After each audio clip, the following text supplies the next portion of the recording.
Hello everyone, welcome back to my channel. So जैसे कि last video अगर आप लोगों ने मेरी देखी होगी तो एसक्यूसी हम लोग पढ़ रहे थे और एसक्यूसी में हम लोगों ने डिस्कस किए थे 3 एग्जाम्पल्स, एग्जाम्पल 1.1, 1.2 एंड 1.3। तो ये देखिए जो 1.4 एग्जाम्पल है ये भी बिल्कुल सिमिलर है हमारे लास्ट एग्जाम्पल्स की तरह, बस इसके जो पार्ट बी है उसमें थोड़ा सा ट्विस्ट है तो वो आप लोगों को देखना होगा।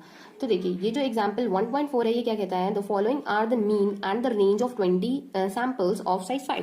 तो देखिए यहाँ पे सबसे पहले तो जो इन्फॉर्मेशन गिवन है वो हम लोग यहाँ पे नोट डाउन कर लेंगे। अब देखिए हमें 20 सैंपल्स गिवन है तो k इज इक्वल्स टू हम लोग 20 ले लेते हैं एंड साइज 5 है, दैट मींस n की वैल्यू हम लोग 5 ले लेते हैं। बाकी तो देखिए यहाँ पे पूरी स्टोरी लिखी हुई है, ये जो हमारे सैंपल्स है फिर कह रहे हैं the data pertains to the overall length of fragmentation bombs manufacturing during the war by American store camps. तो ये तो पूरी आपकी देखिए स्टोरी, तो जो मेन डेटा है हमारा वो ये हमने डेटा अपना नोट कर लिया है। तो अगर जैसे मान लीजिए आपको इंग्लिश में नहीं समझ में आ रहा है या थोड़ा बहुत कंफ्यूजन हो रहा है समझने में, तो आप लोग यहाँ से इसकी जो वैल्यूज है वो आप लोग नोट डाउन कर सकते हैं। वैसे तो मैं ये उम्मीद करूंगी कि आप लोगों को समझ में आ रहा होगा। द डेटा परटेन्स, ये जो डेटा है आपका किससे रिलेट कर रहा है, ये आपका रिलेट कर रहा है overall length fragmentation bombs manufacturing, जो कि किसके दौरान हुई है, during the war by American store camps. ठीक है, तो देखिए यहाँ पे आपके 20 सैंपल्स गिवन है, 1 to up to 7 है, देन 14, और ये देखिए यहाँ से 20 सैंपल्स आपके टोटल गिवन है। यहाँ पे आपको सबकी मीन और रेंजेस गिवन है। तो देखिए सबसे पहला काम आपको यहाँ पे क्या करना है, पार्ट ए में देखिए सेम है, बोला गया है कि from these data obtain the control limit for X bar and R chart to control the length of bomb based product in the future. तो जो भी बॉम्ब बेस्ड प्रोडक्ट हैं उनकी लेंथ को कंट्रोल करने के लिए हमें कंट्रोल लिमिट्स निकालनी है। तो ये तो देखिए ये चीज कॉमन है, हम लोग इससे पहले भी पढ़ चुके हैं। तो देखिए हम लोग जो निकालते हैं upper control limit for X bar, then होती है हमारी central line for X bar, then हो जाएगी हमारी lower control limit for X bar. तो इसका फॉर्मूला अब आप लोगों को याद हो जाना चाहिए। तो इसका फॉर्मूला जो होता है वो होता है x double bar plus A2 are बार। देखिए जब हमारे स्टैंडर्ड्स जो हैं, स्टैंडर्ड्स हमारे होते हैं मीन एंड वेरिएंस होता है। जब स्टैंडर्ड्स हमारे स्पेसिफाई नहीं होते हैं तो हम उनका एस्टिमेट्स यूज करते हैं, मतलब कि एक्स डबल बार और आर बार। अगर वहीं हमें आर बार की जगह एस बार गिवन होता है तो उसकी जगह पे हमारा फॉर्मूला हो जाता है एक्स डबल बार प्लस A1 एस बार। अगर आप लोगों ने नहीं पढ़ा है तो मैं इसका जो लिंक है वो डिस्क्रिप्शन बॉक्स में डाल दूंगी, तो आप लोग कंट्रोल चार्ट को अच्छे से डिटेल में स्टडी कर लीजिएगा। तो देखिए यहाँ पे स्टैंडर्ड स्पेसिफाई नहीं थे और हमें रेंज गिवन थी, तो इसलिए हमने ये फॉर्मूला यूज करा। अगर यहाँ पे एस बार होता तो यहाँ पे A1 का यूज हो जाता। तो देखिए जो सेंट्रल लाइन होती है उसका होता है एक्स डबल बार, लोअर कंट्रोल लिमिट होती है तो x double bar minus A2 are बार, ये हो जाता है। अब वही मैं यहाँ पे देखिए दूसरी तरफ जो है जो लिमिट्स है मैं आर चार्ट के लिए लिख लेती हूँ। तो देखिए जो अपर कंट्रोल लिमिट होती है आर चार्ट की, then central line for R chart, then lower control limit for R chart. तो यहाँ पे भी देखिए इसका जो फॉर्मूला होता है वो होता है D4 आर बार, देन जो सेंट्रल लाइन होती है वो आर बार होती है आपकी दोनों ही केसेस के लिए। मतलब कि अगर स्टैंडर्ड जो आपके स्पेसिफाइड है, मतलब म्यू और सिग्मा की वैल्यू नोन है, तब भी सेंट्रल लाइन हम यही लेते हैं, और अगर मान लीजिए अननोन है तो भी हम सेंट्रल लाइन यही लेते हैं। बट यहाँ पे ये ध्यान में रखने वाली बात है कि जो अपर कंट्रोल लिमिट है उसमें हम लोग कॉन्स्टेंट D4 यूज करते हैं, एंड जो लोअर कंट्रोल लिमिट वाली है उसमें हम यूज करते हैं D3 आर बार। तो ये चीज आप लोगों को ध्यान में रखनी है। अब देखिए एक्स डबल बार इजिली निकाल सकते हैं, आर बार इजिली निकाल सकते हैं, और जो कांस्टेंट है A2, D4 एंड D3 इनकी वैल्यू क्वेश्चन में आप लोगों को प्रोवाइडेड है यहाँ पे, और एग्जाम में भी आप लोगों को प्रोवाइडेड होगी। अब देखिए मीन हम लोगों को पता है तो इसका हम डबल मतलब मीन के मीन्स निकाल लेते हैं। जो भी हमें मीन गिवन है उनके भी मीन निकाल लेंगे। तो इसके लिए देखिए हमें सारे जितने भी हमें देखिए मीन गिवन है उन सभी को हमें ऐड करना पड़ेगा। तो जब उन सभी को ऐड कर लेंगे तो आप लोग अपने से कैलकुलेशन करके देख सकते हो, उसकी वैल्यू आ जाएगी 0.83398। अब सिमिलरली हम लोग आर बार निकालेंगे। अब देखिए क्वेश्चन में हम लोगों को रेंज गिवन है, रेंज की मीन आप लोग इजीली निकाल लोगे। तो जब आप लोग रेंज की मीन निकालोगे तो हमें मिल जाएगा 0.00665। तो यहाँ से आपको आपकी रेंज मिल जाएगी। अब देखिए ये वैल्यूज हम लोग अपने जो है फॉर्मूलाज में रख देंगे, ये जो हमारा एक्स बार के लिए है और ये आर बार के लिए है उनके लिए रख लेंगे। तो देखिए जो हमारी अपर कंट्रोल लिमिट है फॉर एक्स बार, तो यहाँ पे देखिए एक्स डबल बार सबसे पहले सब्स्टिट्यूट करेंगे, देन यहाँ पे हमें A2 की वैल्यू जो कि क्वेश्चन में गिवन है वो सब्स्टिट्यूट करेंगे, और आर बार हम लोग निकाल चुके हैं। तो जब हम लोग अपर कंट्रोल लिमिट यहाँ से फाइंड आउट करेंगे तो उसकी वैल्यू आ जाएगी 0.837837। देन जो सेंट्रल लाइन हम लोग निकालेंगे एक्स बार के लिए वो हमारी आ जाएगी 0.83398, और जो हम लोअर कंट्रोल लिमिट निकालेंगे तो लोअर कंट्रोल लिमिट की वैल्यू जो है वो हमारी आ जाएगी 0.830123। तो देखिए ये हमारा एक्स बार चार्ट के लिए वैल्यूज जो हैं वो आ चुकी हैं। बस इसमें कुछ नहीं करना है, डायरेक्ट इन फॉर्मूलाज में वैल्यूज रख के ये वैल्यूज फाइंड आउट कर लेनी है। अब देखिए ये हो जाता है हमारा एक्स बार चार्ट के लिए। अब यहाँ से हम लोग आर चार्ट के लिए निकाल लेते हैं। तो जो अपर कंट्रोल लिमिट है आर चार्ट के लिए, तो इसमें भी देखिए D4 की वैल्यू क्वेश्चन में आपको गिवन है, तो D4 की वैल्यू आप लोग क्वेश्चन में सब्स्टिट्यूट कर लेंगे। तो ये देखिए अपर कंट्रोल लिमिट की जो वैल्यू निकलेगी वो आपकी यहाँ से क्या हो जाएगी 0.014088।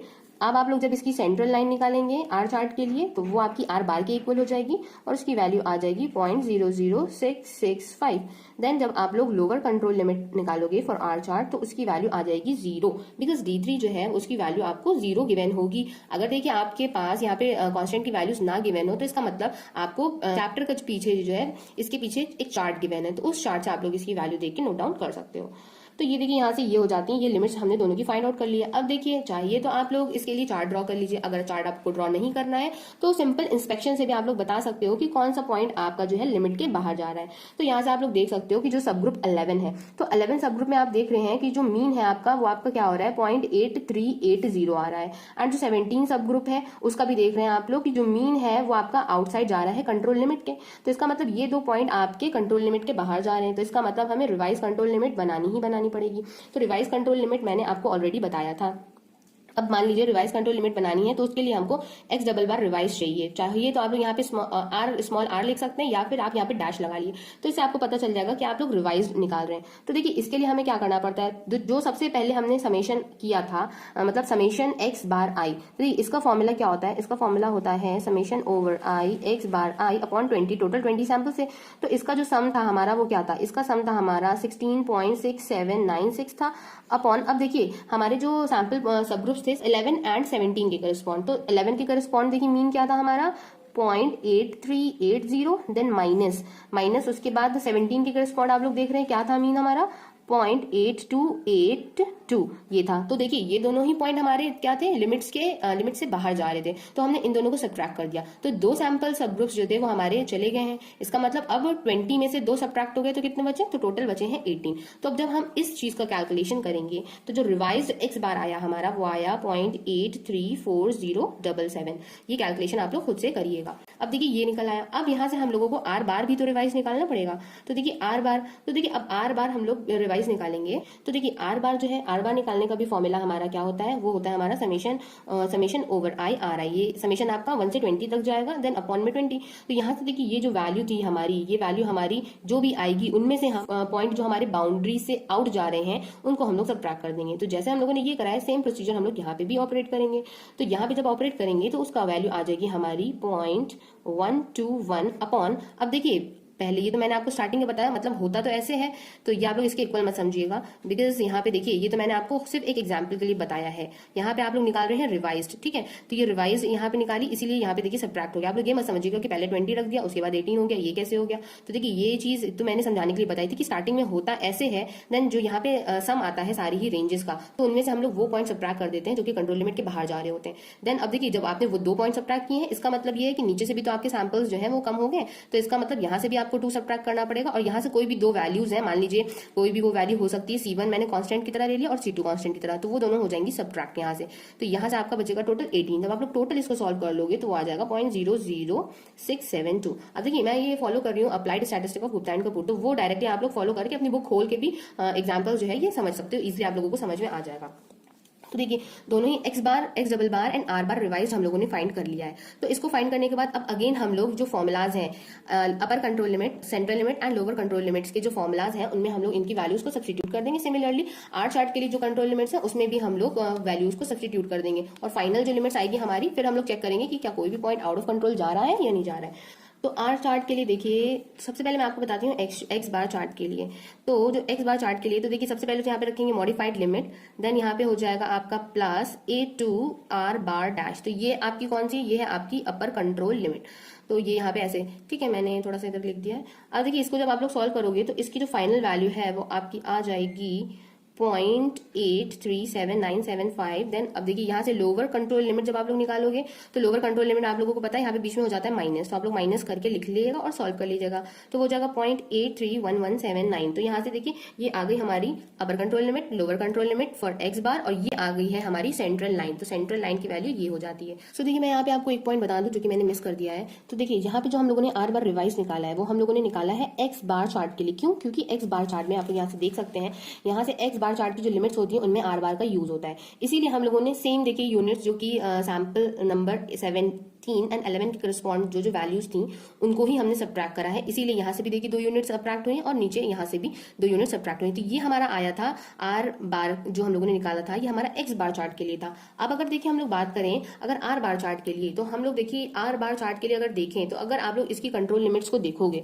तो इसकी कंट्रोल लिमिट और सारी जो हमारी आर की वैल्यूज जो भी क्वेश्चन में दी हुई है, तो यहाँ से आप लोगों को मिलेगा कि कोई भी यूनिट जो है वो कंट्रोल लिमिट्स के बाहर नहीं जा रही है। इसका मतलब आर चार्ट तो आपका कंट्रोल में था but x bar chart control में नहीं था, इसलिए हम लोगों ने एक्स बार के लिए रिवाइज लिमिट निकाली और ये जो आर बार हम लोगों ने रिवाइज निकाला है ये हम लोगों ने यूज करा है अपने एक्स बार चार्ट के लिए। तो आई होप कि ये चीजें आपको समझ में आ गई होंगी। तो देखिए हम लोगों ने रिवाइज लिमिट जो है हमारी चार्ट फॉर एक्स बार उसके लिए हम लोगों ने फाइंड कर ली है। तो बस यही था इसका पार्ट 1। अब देखिए इसका पार्ट 2 जो है, पार्ट 2 में भी कुछ नहीं है, बहुत इजी है ये पार्ट। इसमें बोल रहा है the above samples were taken every 15 minute. तो हर 15 मिनट पे वो जो सैंपल्स हैं वो ड्रॉ किए जा रहे हैं। तो the production rate was 350 unit per hour. तो पर आवर प्रोडक्शन रेट है हमारा 350 और टॉलरेंस लिमिट देखिए ये हमको गिवन है। फिर कह रहा है on the assumption that the length of the bomb base are normally distributed. तो अज्यूम हमने किया है कि जो लेंथ है बॉम्ब बेस की वो भी हमारी नॉर्मली डिस्ट्रीब्यूटेड है, दैट मींस उसका मीन म्यू है एंड वेरियंस सिग्मा स्क्वायर है। अब मेन क्वेश्चन आता है ये है what percentage of bomb base would you estimate to have length outside the tolerance limit. तो हम कितनी परसेंट यूज करें बॉम्ब बेस की जिसकी वजह से जो लेंथ है वो आउटसाइड चली जाए टॉलरेंस लिमिट के। तो लिमिट जो है टॉलरेंस लिमिट के आउटसाइड चली जाए तो उसके लिए हमें परसेंटेज निकालनी कि क्या यूज करेंगे। अब ये जो नीचे देखिए ये लाइन दी हुई है ये कह रहा है when the process is under control. तो कंट्रोल में तो हम लोगों ने कर लिया है, ठीक है। तो अब देखिए मैं आपको बताती हूँ इसका पार्ट 2। तो देखिए यहाँ पे हम लोगों को गिवन क्या क्या है। तो देखिए हम लोगों को गिवन है अपर टॉलरेंस लिमिट। तो अपर टॉलरेंस लिमिट हमें क्वेश्चन में गिवन है 0.840 इंचेस। देन जो हमारी लोअर टॉलरेंस लिमिट है वो हमें गिवन है 0.820 इंचेस। तो वो हम लोगों ने नोट डाउन कर लिया। अब देखिए हम अज्यूम करेंगे कि प्रोसेस जो है वो हमारा कंट्रोल में है और एक्स हमारा जो रैंडम वेरिएबल है जो कि क्या डिनोट करता है लेंथ ऑफ बॉम्ब बेस। तो वो रैंडम वेरिएबल हमारा नॉर्मली डिस्ट्रीब्यूटेड है विद मीन एंड वेरिएंस जो है वो हम म्यू और सिग्मा सपोज कर लेते हैं। तो देखिए म्यू इसका मीन है बट देखिए इसका मीन तो स्पेसिफाई है नहीं बिकॉज मीन की कोई डायरेक्ट वैल्यू तो गिवन नहीं है। तो हम लोग मानेंगे कि हम इसकी जगह इसका एस्टिमेट यूज करेंगे। तो मीन का जो एस्टिमेट होता है वो क्या होता है एक्स डबल बार। अब एक्स डबल बार तो देखिए हम रिवाइज ही लेंगे बिकॉज 2 पॉइंट तो हमारे आउट ऑफ लिमिट्स जा रहे थे, तो इस वजह से यहाँ पे एक्स बार हम रिवाइज यूज करेंगे। तो इसकी जो वैल्यू है वो है 0.83407। देन अब यहाँ पे देखिए जो हमारा आप कह सकते हैं वेरिएंस या फिर आप कह सकते हैं स्टैंडर्ड डेविएशन। हम यहाँ पे because standard deviation he formulas में यूज करते तो मैं यहाँ पे स्टैंडर्ड डेविएशन ले रही हूँ। तो देखिए वेरिएंस भी नहीं गिवन है, इसका मतलब कि इसका स्टैंडर्ड डेविएशन भी नहीं स्पेसिफाई है, तो उसकी जगह इसका एस्टिमेट यूज करेंगे। तो उसका एस्टिमेट देखिए क्या होता है, इसकी वैल्यू होती है आपकी are bar dash upon D2। अब देखिए ये कैसे आया, क्योंकि देखिए ये इस तरह से आया कि हम लोग जब इसकी वैल्यू निकालते हैं तो हम लोग लेते हैं expectation of R is equal to D2 sigma लेते हैं। इसका मतलब जब हमें इसका एस्टिमेट निकालना होता है तो यहाँ से ये हो जाता है R bar is equal to D2 sigma cap. अब देखिए यहाँ पे रिवाइज हम लोग निकाल रहे हैं, रिवाइज्ड आर की वैल्यू यूज करेंगे बिकॉज यहाँ पे जो लिमिट्स थी जो हम लोगों ने उसके एक्स बार की करस्पॉन्ड देखी थी तो वो आउट ऑफ लिमिट्स जा रही थी, तो इस वजह से रिवाइज्ड आर भी निकाला था। तो यहाँ से अगर हम लोग सिग्मा कैप की वैल्यू देखेंगे तो आप लोग यहाँ से देख सकते हैं वो क्या आ जाएगी are bar cap upon are bar dash upon D2। तो ये वैल्यू आ गई हमारी सिग्मा कैप की। तो ये वैल्यूज हमने लिख ली।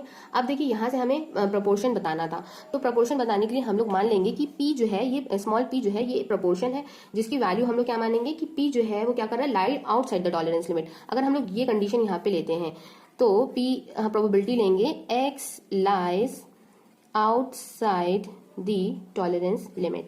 अगर हम लोग ये लेते हैं कि P कोई भी प्रोपोर्शन है जिसकी वैल्यू क्या है probability that x lies outside the tolerance limit, मतलब कि टॉलरेंस लिमिट से बाहर हो जाए। तो यहाँ से देखिए क्या हो सकता है, इसको हम लोग देखिए ये भी लिख सकते हैं 1 minus probability x lies inside tolerance limit. Because आप लोगों ने ये पढ़ा होगा कि जब हम लोग निकालते हैं probability of A plus probability of B is equal to वो 1 होता है। तो यहाँ से अगर हम लोग B निकाल रहे हैं दैट मीन समझ लीजिए ये प्रोबेबिलिटी ऑफ B है तो इसकी वैल्यू हो जाएगी 1 माइनस प्रोबेबिलिटी ऑफ A। तो सेम प्रोसीजर यहाँ पे ही यूज किया गया है। आप देखिए यहाँ से, तो यहाँ पे देखिए बोल रहा था कि probability x lies outside the tolerance limit, because ये स्टेटमेंट तो हमें क्वेश्चन में गिवन था। यहाँ पे हम लोगों ने कर लिया 1 minus probability x lies inside. जब हम 1 माइनस करते हैं तो ये स्टेटमेंट उसका अपोजिट हो जाता है। ये अगर आउटसाइड लाइट कर रहा था तो अब ये इनसाइड लाइट करने लगेगा, क्योंकि हम लोग ने ये इसलिए किया बिकॉज हम लोगों को हमारी अपर टॉलरेंस लिमिट और लोअर टॉलरेंस लिमिट जो थी वो प्रोवाइड थी। तो अब यहाँ से देखिए हम लोग वैल्यू रख सकते हैं। तो ये क्या हो जाएगा 1 माइनस प्रोबेबिलिटी, तो जो x है हमारा वो लाई कर रहा था 0.82 से लेकर 0.84 के बीच में में। अब यहाँ से देखिए मैंने आप लोगों को पेपर 1 में बताया है कॉन्टिन्यूअस डिस्ट्रीब्यूशन में, जब मैंने नॉर्मल डिस्ट्रीब्यूशन पढ़ाया था कि इसको कैसे सॉल्व करते हैं। तो अगर आप लोगों ने वो भी नहीं पढ़ा है तो मैं उसका भी लिंक जो है वो डिस्क्रिप्शन बॉक्स में डाल दूंगी, वो आप लोग जरूर चेकआउट करिएगा, वहां से आपका ये कंसेप्ट बहुत अच्छे से क्लियर हो जाएगा। तो देखिए अब हम लोग को इसको निकालना है, तो सबसे पहले 1 माइनस हम लोग इसको एक अलग चीज से सेपरेट कर लें। तो देखिए यहाँ से हम लोगों को क्या करना पड़ेगा, इसको सबसे पहले स्टैंडर्ड नॉर्मल वेरिएट में कन्वर्ट करना पड़ेगा। तो उसको कन्वर्ट करने के लिए यहाँ से हम लोगों को x के मीन से सब्ट्रैक्ट करना पड़ेगा और इसके स्टैंडर्ड डेविएशन से डिवाइड करना पड़ेगा। तो देखिए इसके मीन से जब हम लोग सब्ट्रैक्ट करेंगे तो इसका मीन हम लोगों ने यहाँ से निकाला था, तो वो क्या था 0.83477 एंड इसका स्टैंडर्ड डेविएशन। तो यहाँ से देखिए स्टैंडर्ड डेविएशन की भी वैल्यू हम लोग यहाँ से निकाल सकते हैं, बिकॉज r बार डैश की निकाल चुके हैं, d2 की निकाल चुके हैं, तो उसकी वैल्यू आती है 0.002889। तो यहाँ से देखिए हम लोग इसे इसको डिवाइड कर देते हैं 0.00289 लेस देन। अब देखिए यहाँ से क्या हो जाएगा x minus mu upon sigma less than, जब यहाँ से हम लोग करेंगे तो ये हो जाएगा 0.84 minus 0.834007 then divided by same यहाँ पे यही क्वांटिटी, तो मैं यहाँ पे ऐसे डैश करके लिख दे रही हूँ। अब देखिए यहाँ से 1 माइनस प्रोबेबिलिटी, जब इसको देखिए हम लोग सॉल्व करेंगे तो इसको सॉल्व करने पे जो वैल्यू आएगी तो मैं उसको अप्रोक्सीमेट करके यहाँ पे लिखे दे रही हूँ। तो जब मैं अप्रोक्सीमेट उसको करूंगी तो ये वैल्यू हो जाएगी माइनस का 4.87 less than z less than 2.0502। तो ये देखिए ये अप्रोक्सीमेटेड वैल्यू इसकी हो गई। अब हम लोगों को सॉल्व करना होगा इस वाले टर्म को, तो इस वाले टर्म को सॉल्व करने के लिए देखिए हम लोग क्या कर सकते हैं, हम लोग इसको ब्रेक कर सकते हैं। तो इसको ब्रेक करने के लिए तो पहले तो मैं देखिए यहाँ बड़ा ब्रैकेट लगा ले रही हूँ। तो जब हम लोग इसको ब्रेक करेंगे तो इसको ब्रेक करने के लिए मैं आपको देखिए ग्राफ बना के दिखा दे रही हूँ। मान लीजिए ये हमारा नॉर्मल डिस्ट्रीब्यूशन का कर्व है, ये हमारी z इज इक्वल्स टू 0 है। ये कोई भी क्वांटिटी है जहाँ पे -4.87 वैल्यू इस तरफ आ रही है, ये पॉजिटिव क्वांटिटी है 0.0502 करके। तो ये बीच का एरिया हमें निकालना है। तो ब्रेक करेंगे, दो पार्ट में ब्रेक करेंगे, एक पार्ट ये हो जाएगा, एक पार्ट हमारा ये हो जाएगा। तो ये पार्ट हमारा जा रहा है -4.87 से 0 के बीच में, तो इसको हम लोग ले लेंगे प्रोबेबिलिटी -4.87 इज यहाँ से यहाँ तक के पोर्शन की। अब हम इसकी भी ऐड कर देंगे, तो इसकी जब ऐड करेंगे ये हो जाएगा प्रोबेबिलिटी, ये हमारी 0 से जा रही है तो 0 less than z is less than equal to 2.05। तो देखिए ये हमारी जब दोनों प्रोबेबिलिटीज ऐड हो जाएंगी, इसका मतलब ये ऐड हो जाएगा, इसका मतलब ये वाली वैल्यू आ जाएगी। तो यहाँ से देखिए अब हम लोग क्या करेंगे 1 माइनस ये ब्रैकेट। अब देखिए जैसा मैंने ये किया था कि -4.87 से 0 जा रहा है, अब आपको पता है कि नॉर्मल डिस्ट्रीब्यूशन सिमेट्रिक होता है, तो हम इसको अगर फ्लिप कर दें, इस वाले पोर्शन को ऐसा करके फ्लिप कर देंगे तो देखिए ये पॉजिटिव में हो जाएगा, ये वैल्यू जो निगेटिव है इधर आके पॉजिटिव हो जाएगी। इसका मतलब इसको हम लोग लिख सकते हैं probability 0 is less than z is less than 4.87 then plus इसको हम लोग सिमिलर ऐसे ही उतार देंगे 0.0 is less than z is less than 2.05। अब यहाँ से देखिए ये वैल्यू हम लोग टेबल से निकाल सकते हैं, और इसको टेबल से कैसे निकालते हैं ये भी मैंने अपनी उस सीरीज में बताया जिसमें मैंने आपको नॉर्मल डिस्ट्रीब्यूशन पढ़ाया है। तो देखिए इसकी डायरेक्ट वैल्यूज हम लोग निकालेंगे पीछे गिवन टेबल से। इसकी टेबल जो है वो आपको mathematical statistics Gupta and Kapoor में मिल जाएगी। तो यहाँ से देखिए डायरेक्ट मैं वैल्यू आपको डायरेक्ट लिख दे रही हूँ। तो यहाँ से देखिए जब हम लोग इसकी वैल्यू डायरेक्ट लिख देंगे वो हो जाएगी 0.500। सॉरी एवरीवन, एक्चुअली वो वीडियो मेरा रिकॉर्ड नहीं हो पाया, कुछ रीजंस की वजह से वो ब्रेक हो गया था, तो मैंने ये पूरा क्वेश्चन सॉल्व कर दिया। बाद में मैंने देखा कि वीडियो रिकॉर्ड नहीं हुआ है। सो देखिए आप लोग को समझ में आ गया होगा, हम लोगों ने इसकी प्रोबेबिलिटी यहाँ पे लिख दी, इसकी प्रोबेबिलिटी यहाँ पे लिख दी, और ये प्रोबेबिलिटीज की जो वैल्यू है वो हम लोग डायरेक्ट नॉर्मल टेबल से देख के लिख सकते हैं। तो वो मैंने यहाँ पे इन दोनों की वैल्यूज लिख ली थी, और इसको जब हमने सॉल्व किया तो फाइनल आंसर हमारा ये आ गया। अब देखिए ये आंसर हमारा आया, बट हमें निकालना था परसेंटेज की फॉर्म में। तो देखिए परसेंटेज में निकालने के लिए डायरेक्ट हमारा ये जो वैल्यू गिवन है इसको हम लोग 100 से कर देंगे मल्टीप्लाई, और जब इसको मल्टीप्लाई कर देंगे 100 से तो जो हमारा आंसर है 0.02%, तो परसेंट के फॉर्म में ये हमारा आंसर आ जाएगा। सो आई होप कि आप लोगों को ये पूरा क्वेश्चन समझ में आया होगा, और अगर समझ में आया हो तो मुझे कमेंट बॉक्स में कमेंट करके जरूर बताइएगा। Thank you for watching my video, have a nice day.